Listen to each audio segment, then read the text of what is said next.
Dear Night Under the Stars. When I was 18, I saved up some money for a 10-day kayaking trip along the coast of Canada. It was the first time I really slept under the stars.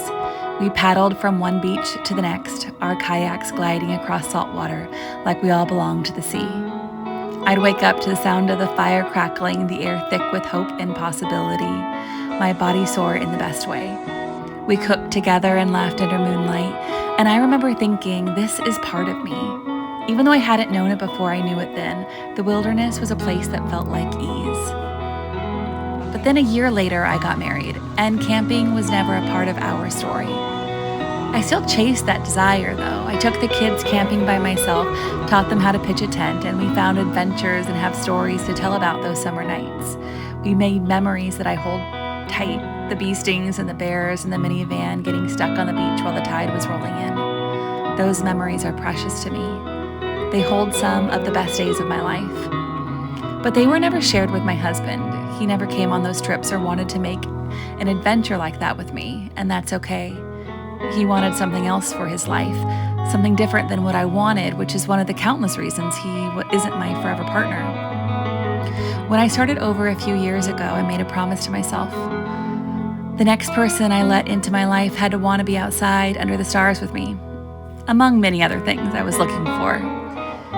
They needed to understand why I craved big skies and quiet nights and water so cold it hurts your bones but heals something in you anyways. And in a field, I met him. The man who jumps into alpine lakes without hesitation. The man who hikes the same trail over and over until he knows it by heart. The man who notices the way moss curls around a fallen branch and tells me it's beautiful, like it's a secret we get to share. And just like that, another layer of love unfolded. Not just romance, recognition. This was the kind of love I had longed for. A love that wants to explore, to wander, to get lost and found again in the woods. A love that packs the car and says, let's go. Last summer we camped, but always with others, and it was good, but we wanted something else, something quieter, just us.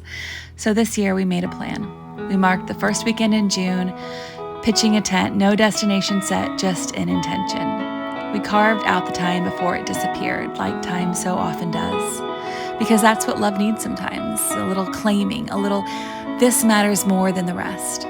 We packed the Coleman cooler with leftover chicken and greens from the garden, threw our duffel bag into the back seat and rolled down the windows, turned up the music, and drove. 3 hours south to a river we'd never been to, 7 campsites only, first come, first serve.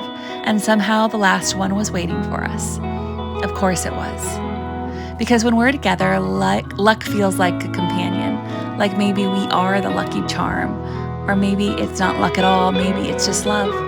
Real love, the kind that's easy, never forced, full of yeses and soft glances, and laughter that doesn't need a punchline. Hands held while the map is a mystery, but the destination always ends up being right. The site was perfect, right at river's edge. The air was warm, and we walked down the bank, barefoot, giddy and golden. We kissed. We knew.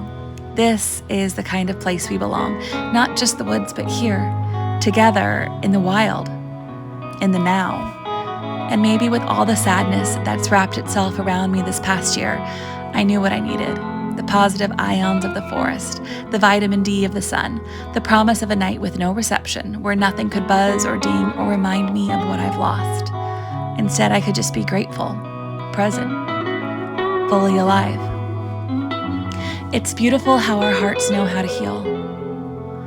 I needed to go to that river, to sit by the fire, a paperback in my hand, tea by my side, and the man I love feeding the flames, smiling, because he was right where he wanted to be, with me, together, us.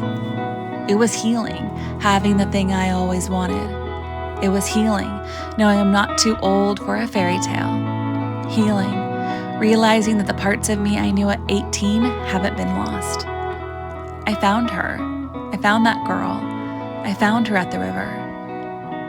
I haven't been dreaming much lately. Not the big dreaming of futures and what ifs and maybe some days. There's no vision board on my lock screen on my phone. I've been stuck, and sometimes not even in the day I'm living, There's more looking back than ahead, which is the opposite of who I want to be. But some parts of the past are worth returning to, because that bright-eyed girl paddling under moonlight, she's still here, breathing, becoming. I need more weekends like this where I crawl into a tent after dark holding his hand, whispering I love you and knowing he loves me back, not because of who I could have been or should have been, but because of who I am right now, this version, this me.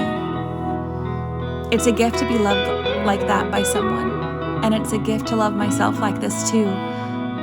So dear night under the stars, thank you for helping me remember, for whispering your dreams aren't forgotten, your desires haven't vanished.